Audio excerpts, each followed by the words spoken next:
Samantala, tumaas ang ilang presyo ng gulay at karne sa ilang mga pamilihan dahil sa kakaunting supply nito.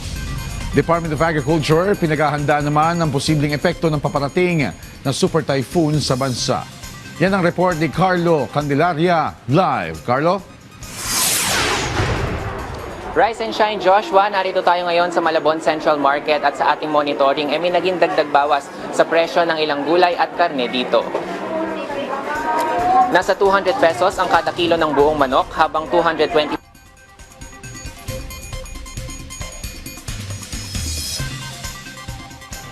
Carlo?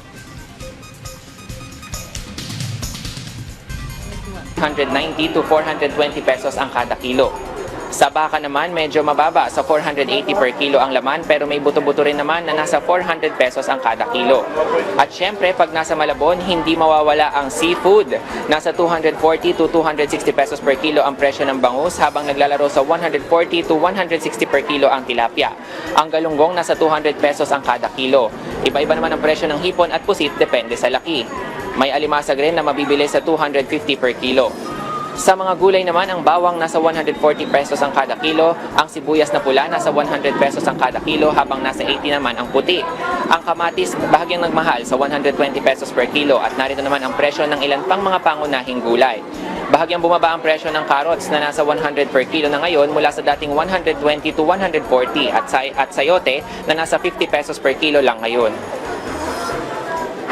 Ayon sa ilang nagtitinda ng gulay dito, nakadepende sa dating ng supply ang presyo. Nagmahal umano ang presyo ng ilang gulay dahil sa kakaunti ang supply. May payo naman ang tindera na si Brenda sa mga mamimili.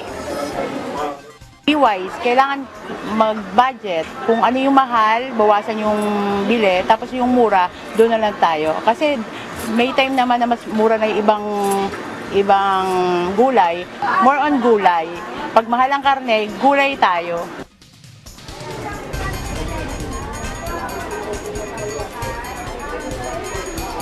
Bye.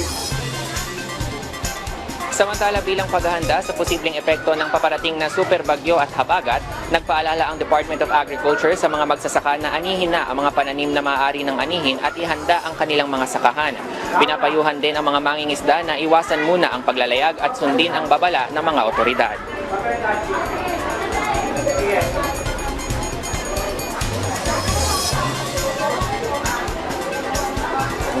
Nako Joshua, sabi ng ilang mga nagtitinda dito, medyo magtipid muna yung ating mga mamimili dahil bahagyang tumaas nga yung presyo ng ilang nating mga bilihin. Samantala may payo naman sila na bumili noong mas murang alternatibo doon sa mga karne at gulay gaya nga ng nabanggit natin kanina na medyo mura yung carrots at sayote na pwede nating isahog sa ating mga ulam para makatipid yung ating mga kababayan.